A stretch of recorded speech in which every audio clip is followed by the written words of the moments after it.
And as you just heard, with the billionaires tax reportedly in peril, Democrats now are looking at other ways to fund their social spending bill. William Brangham explains.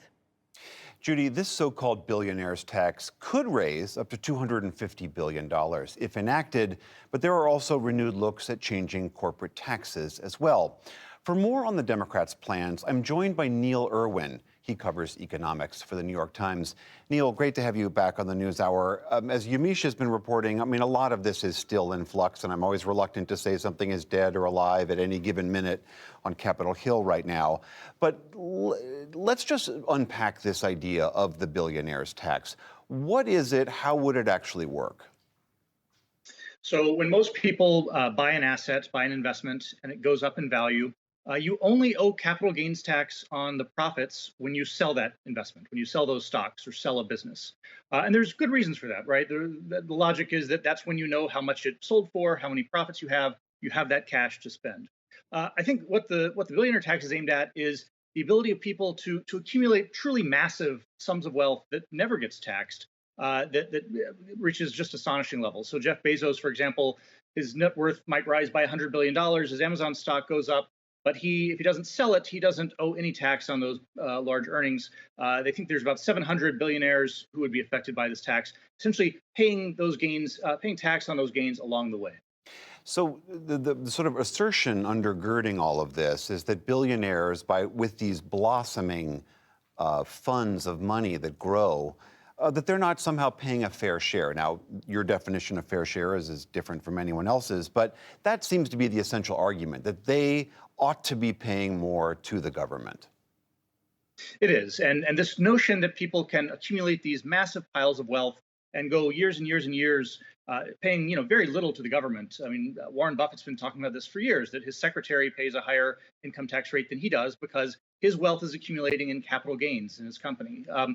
So that's the logic. Now, it does raise some fairness questions, some execution questions, and I think that's some of the reason that we saw some real doubts emerge just today on actually including this as part of the Biden agenda. Well, let's talk about those execution questions. How would you go about taxing that if the person's not selling those assets and you can figure out how much they gained, how much they lost?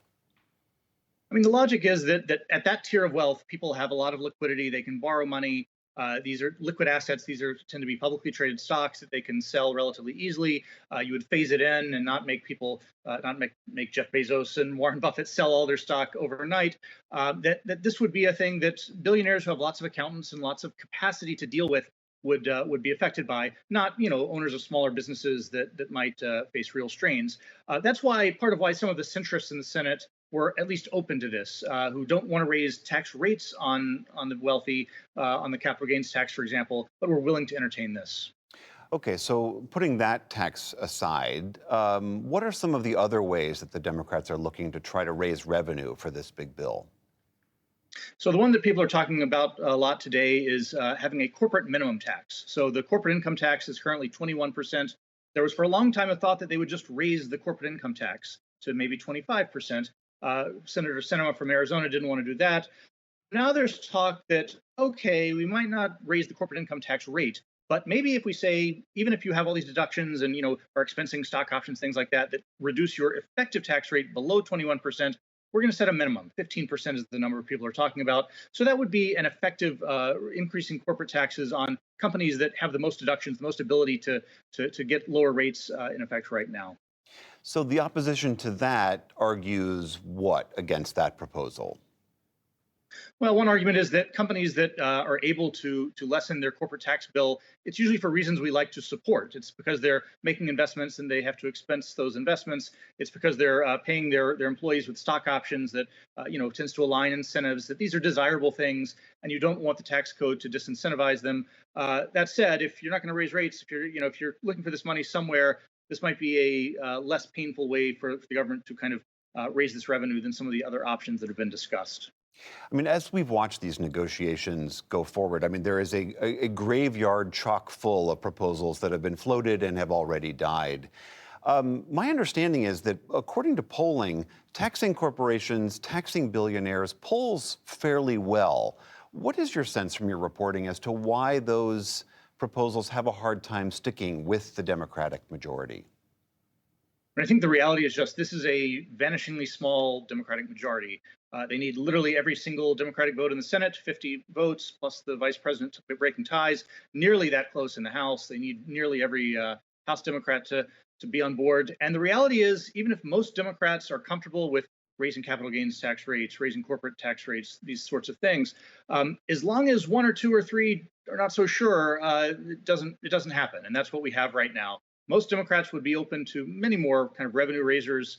Joe Manchin from West Virginia, Kristen Sinema from Arizona, maybe a couple of others are much more reluctant to pull the trigger, and those votes are necessary if they want to pass this thing. Lastly, during the presidential campaign, the Democratic presidential primary, we heard Elizabeth Warren and Bernie Sanders proposing a wealth tax. How does that idea compare to these other proposals, and is that potentially on the table? It's not right now. It's not being discussed. Conceptually, it has some real similarities to the billionaires tax we were talking about, marking capital gains taxes to market for the very rich. In terms of the revenue it would raise, pretty similar. It's actually, if anything, the wealth tax has more constitutional questions around it. Would it be legal?